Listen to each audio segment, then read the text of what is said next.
on Divorce Court today. After 4 years of dating, Tanisha and Isaiah got engaged. But are they ready for marriage? She says he is dishonest, disinterested, and a lousy provider. Isaiah thinks Tanisha cannot be trusted. Does this sound like a marriage made in heaven? Tanisha Bonner and Isaiah Moore have brought their dispute for Judge Lynn Toller to resolve. Testimony in divorce court before your vows starts now. Ms. Bonner, Mr. Moore, you two have been knowing each other for 4 years. You got engaged 4 months ago, but you're not sure you want to get married. You came here, you gave me a compatibility test, you both told me about your issues, you gave me a copy of your marriage license, which you gave me the right to tear up should I think that this union is ill-advised. And I gotta tell you, after I read what I read, I almost lit this sucker on fire before we even got out here. You look like two really nice people, though. So we're gonna get through this thing. I'm gonna clear my mind. I'm gonna move any matches that may be nearby, and I'm gonna talk to you. Ms. Bonner, after 4 years of dating and 4 months of being engaged, why are you concerned that this marriage won't work? I'm concerned that the marriage won't work because Isaiah he has a lot of issues. Okay. And the number one is communication. He can't seem to communicate with me about anything. If I have a problem, he try to brush it off or wait till the next day to bring up something new, like it's just put in the past. So let's say you brought up an issue. You know, I'm concerned about how much money we're spending. What would be his typical response? Oh, don't worry about it. It'll come back around. Money isn't an issue. Mainly because I make the money. Mm-hmm. I'm the one who's working all the time. So he ain't worried because he didn't pay anything. Well, he worked, but he can't keep a job. I don't pay anything. Okay, Mr. Moore? He worked, but he can't keep a job. Okay. And I don't know how he's losing these jobs, and I don't even know how he's picking them right back up. I don't even get into it no more. I just be like, it is what it is. It is what it is. At the end of the day, I'm going to be the one coming out of my pockets. Mr. Moore, why don't you address her concerns with respect to finances? She seems to believe that you are chronically, not unemployed, but sporadically Tanisha employed. is spoiled, you know? Tanisha is very unappreciative.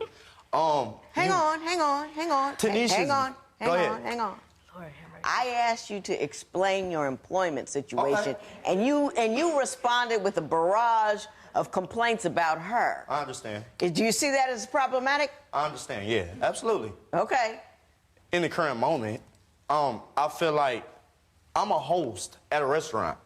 If I don't make enough money for Tanisha's, you know, if I bring a check home and Tanisha don't like that pay stub, it's a problem. She'll start an argument about it, you know. Hang on, Mr. Moore. No gender roles. Mr. Moore?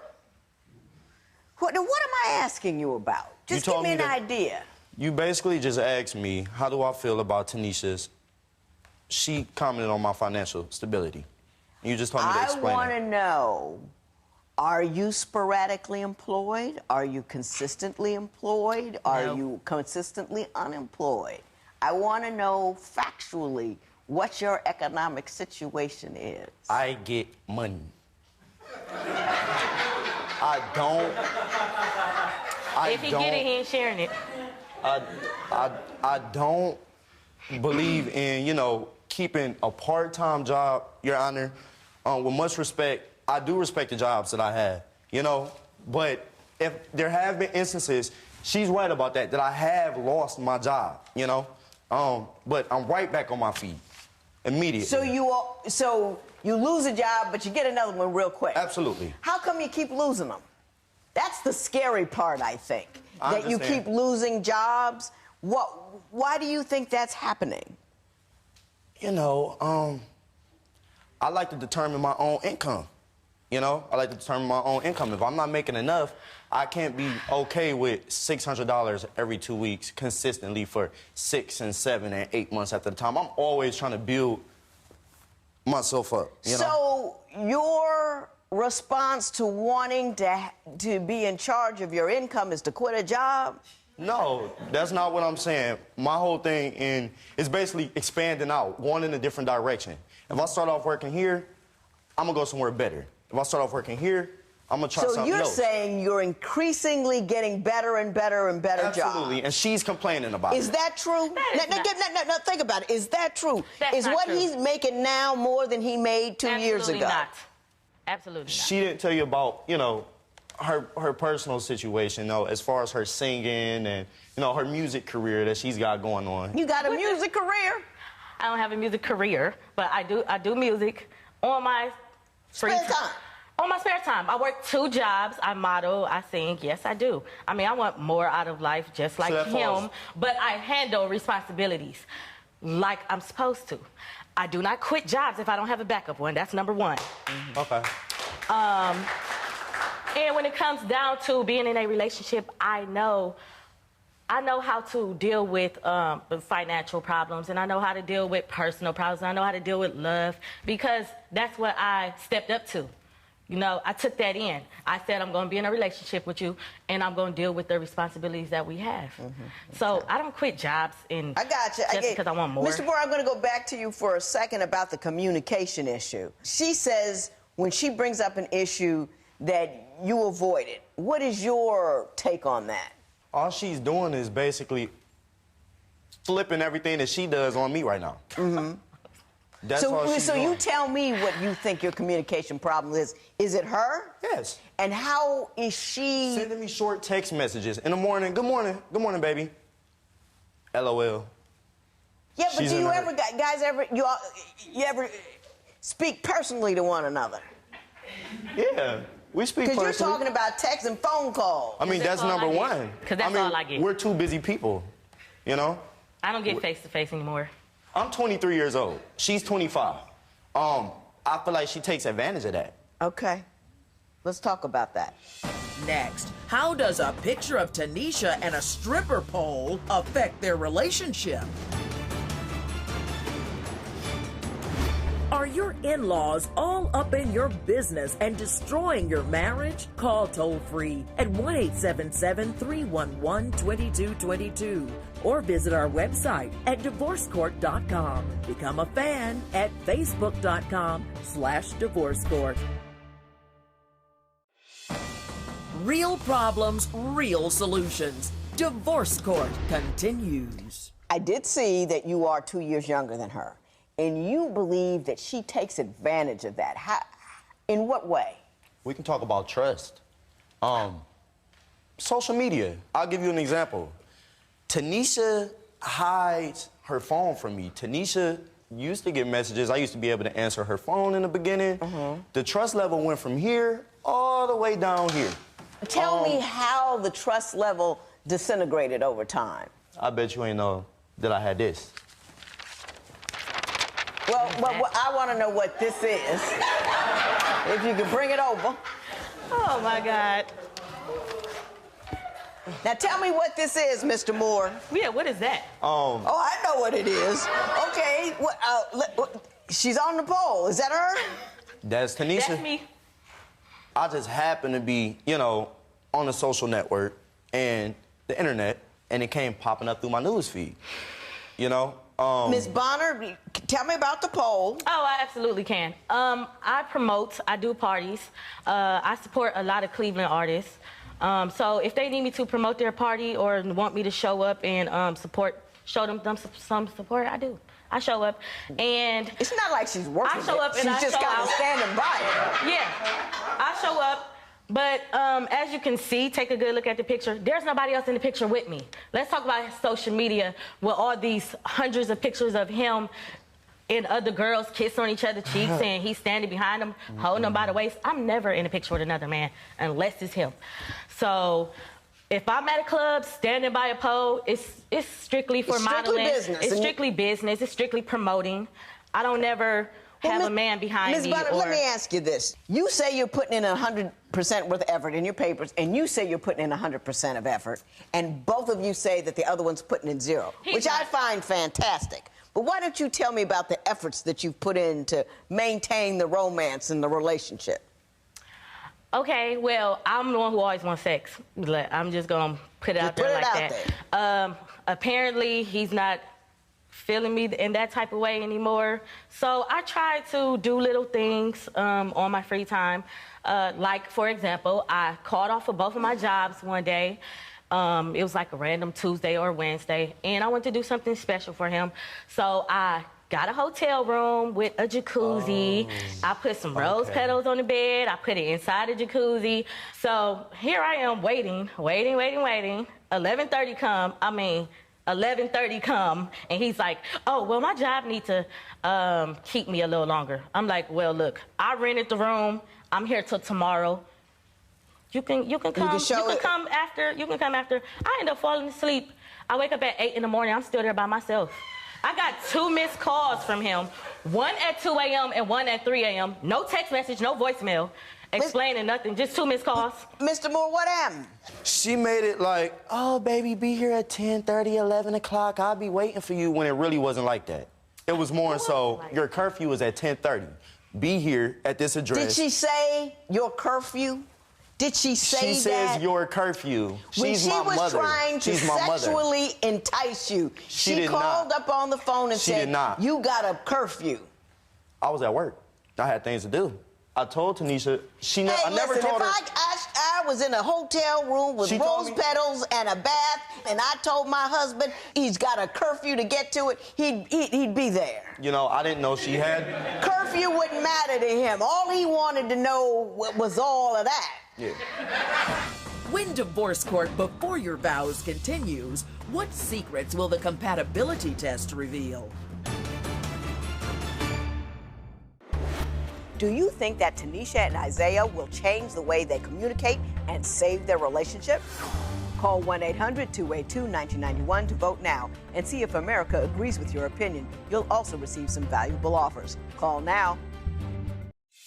If you would like your case heard on Divorce Court, call us toll-free at 1-877-311-2222 or log on to our website at divorcecourt.com and join the conversation on Twitter at Divorce Court. Divorce Court Before Your Vows continues. I'm going to give you 90 seconds to tell me what it is about Mr. Moore that makes you want to marry him, despite the concerns we have just discussed. So go. Okay, well, he's very supportive in what I want to do out of life. He never down-talk me. He's like there 100%, I'll say that. And he actually shows effort like when he really needs to. He'll really show that he's there for me. And he just, I mean, you're struggling over there, Miss Bonner, I gotta say. I mean, he put up with a lot. Yes, I am an attention hogger, and yes, I do want everything. I want to be a baby, and he's there in that type of way, like I want him to be. I just wish it was more, but I love him because me and him got a lot in common, and we just been through everything, and he's like very supportive with me, and he's patient sometimes with me. But I love it. Okay. He just got a little flaws as far as financial and talking to me. Okay. Whew. That was tough.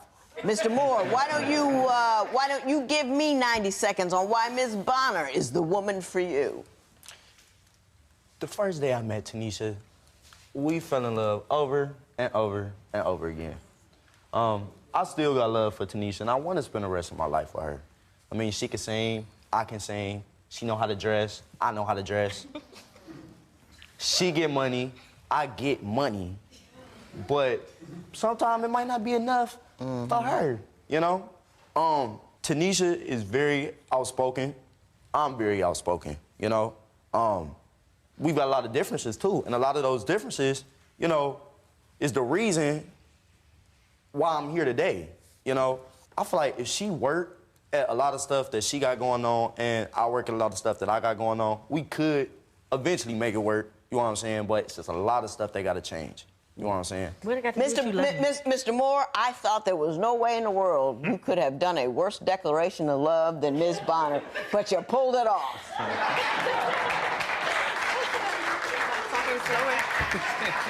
So I read your compatibility report, which was just frightening.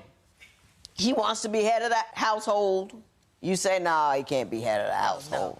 No. You got to be on the same page about that, or that'll never work at all. You, Mr. Moore, when I asked you, list 5 things that are wrong with you, you know what you said? There's nothing wrong with me. My indecisiveness. Yes, your indecisiveness, which, you know, I could list 5 things wrong with you, and I just met you. So I'm a little concerned about your self-awareness. You over there. Ain't nothing wrong with me. I'm glitter and gold, and if he can't accept that, then I don't know what to tell him. You don't know what's wrong with yourself? To me, it's nothing wrong with me. I'm absolutely fine with myself. All righty then. Judge Lynn Toller's ruling next. It's time for you to call 1-800-282-1991 to answer today's question. You'll receive some valuable offers. Call now. Divorce Court. Judge Lynn Toller's ruling right now. I talk too much. I worry too much. I can't cook. I'm very quick to make decisions about things that I should take more time with. I don't drive well. You know, there's a whole lot wrong with me, and I know them. My husband married me, and he accepts them. But if I know that I talk too much, if I know that I finish my husband's sentences for him because I don't think he speaks quickly enough, all of these things I know about myself. He's accepted them, but I don't just run over him with it. I work on it. We stay married because I am self-aware. I am aware of what's wrong with me, and I don't say I am perfect, just accept it. That's why why you're not getting along with him. If you were perfect, I mean, it's just crazy. Mr. Moore, you are not self-aware either. You're very immature, nice guy, you're very funny, cannot hold a conversation to save your life. The reason that you guys don't communicate, one reason is you don't ever answer a question. I ask you a question, you know, what time of day is it? And then you tell me the grass is green. It's just, it's woo! I got something I want to say. You can't have a conversation with somebody. You cannot communicate with people unless you listen to them and discuss what the topic is that they raise. I understand. And you don't do that. You with me? You're right. I'm with you. I'm on the bandwagon. You on the bandwagon? Or you on my husband's, oh, I'll just say yes to her to keep her quiet bandwagon? I know when that one's pulling out of the station. Ms. Bonner, no one who thinks they're perfect should ever get married. It's a failure waiting to happen. Because if you think you're perfect, you won't adjust, you won't compromise, you won't communicate, you won't do anything because you think you're perfect and he needs to adjust to who you are. That is a selfish, self-centered, unworkable marriage, and not only should you not marry him, you should not get married till you get it together. If you can't list 5 things that are wrong with you, you need to go somewhere and have somebody list them for you. Because you'll never be married. You two have absolutely no business whatsoever getting married. I'm not going to tear this up because I am going to burn it. I'm going to find me some matches and I'm going to watch it go up in flames. You're good people, but you're immature and you're all about yourselves. You don't know how to give at all. Both of you said in your papers that you said you were giving 100% and he was giving 0. You're saying you're giving 100% and she was giving 0. That means you're 100% confused about what's going on. You are 100% unaware of what is happening. You're 100% unaware of who you are, and you are 100% failing to understand what it is to be in a relationship. You have absolutely no clue. You're talking past each other. It's crazy. You both need to go home, get yourself together, find out what's wrong with you. You go to school, get an education or something like that. But whatever you do, please don't get married. And if you do get married, don't come here for the divorce, because I don't want to see it. This matter is adjourned. Tanisha and Isaiah agree with the judge that they don't listen to each other and have committed to improving their communication. Post a comment or submit your case at divorcecourt.com or call toll-free 1-877-311-2222. Follow us on Facebook and Twitter at Divorce Court.